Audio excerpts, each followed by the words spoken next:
একটু ঝাল লাগে, মিষ্টি লাগে, বেশ ইয়াম্মি ইয়াম্মি টেস্ট একটা। রসগোল্লা মানেই তো রসে ভরা মিষ্টি স্বাদ, কিন্তু সেই রসগোল্লায় কামড় দিলেই যদি মুখের ভেতর ছড়িয়ে পড়ে কাঁচামরিচের হালকা ঝাল, শুনতে অদ্ভুত লাগলেও এই মুহূর্তে ভোজন রসিকদের মাঝে তুমুল ক্রেজ তৈরি করেছে এই ঝাল মিষ্টির যুগলবন্দি। চেনা মিষ্টির এই অচেনা রূপ সামাজিক যোগাযোগ মাধ্যমে এখন রীতিমতো ভাইরাল। মিষ্টিপ্রেমী বাঙালি রসনা বিলাসে এই কাঁচামরিচের রসগোল্লা এনে দিয়েছে এক অন্যরকম রোমান্স। মুখে পুরলে প্রথমে মিলবে সানার চেনা মিষ্টি স্বাদ, আর ঠিক পরক্ষণেই জিভে খেলে যাবে কাঁচামরিচের এক দারুণ ফ্লেভার ও হালকা ঝাল। ঝাল আর মিষ্টির এই অদ্ভুত মেলবন্ধন যেন এক কামড়েই মন কেড়ে নিচ্ছে মিষ্টি প্রেমীদের। আমি পাবনা থেকে এই আলিফ মিষ্টি ঘরের দোকানের খবর পেলাম, পরে লোকজনের মুখে শুনতে শুনতে পাবনা থেকে এই দিঘুলিয়া বাজারে চলে আসলাম। এসে ওনার মিষ্টি ট্রাই করলাম, মোটামুটি যথেষ্ট ভালো, আমার কাছে অনেক ভালো লেগেছে। আপনারাও এখানে আসতে পারেন, ওনার মিষ্টির গুণগত মান এবং উনি খুব পরিষ্কার পরিচ্ছন্ন, আপনারা এখানে আসতে পারেন। ওনার মরিচের মিষ্টিটা আসলেই অতুলনীয়। সুদূর পাবনা থেকে এসেছিলাম এই মিষ্টির গল্প শুনে, যে মরিচ দিয়ে মিষ্টি বানানো হয়। আমি প্রথমে ভেবেছিলাম যে এটা মনে হয় একটা গল্প, কিন্তু এখানে এসে দেখি না, এটা গল্প না, এটা সত্যি। একটু ঝাল লাগে, মিষ্টি লাগে, বেশ মানে আলাদা একটা ইয়াম্মি ইয়াম্মি টেস্ট একটা।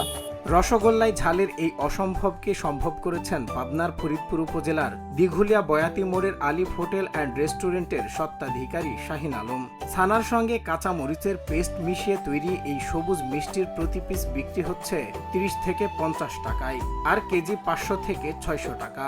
কোনো কৃত্রিম রং ছাড়াই তৈরি এই অভিনব রাজভোগ ও রসগোল্লা কিনতে প্রতিদিন দূর দূরান্ত থেকে মানুষ এসে ভিড় করছেন তার দোকানে। আসলে আমি আগে ফরিদপুর এবং অন্যান্য জায়গায় বড় রেস্টুরেন্টে থাকার পরে মনে হয় যে আমার মাথায় আইডিয়া আসার পরে আমি এটা বানাইছি। তো আমি পাটায় বাটি অথবা ব্লেন্ডার করে মনে হয় যে দিছি।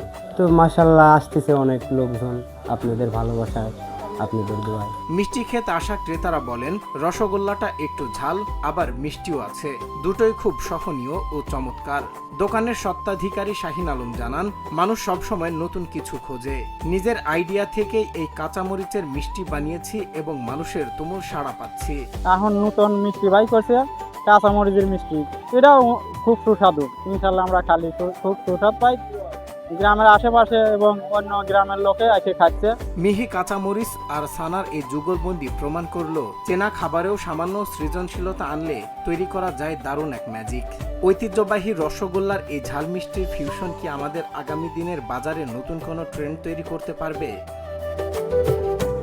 সজল বিশ্বাস, নিউজ ডেস্ক, বাংলা টিভি।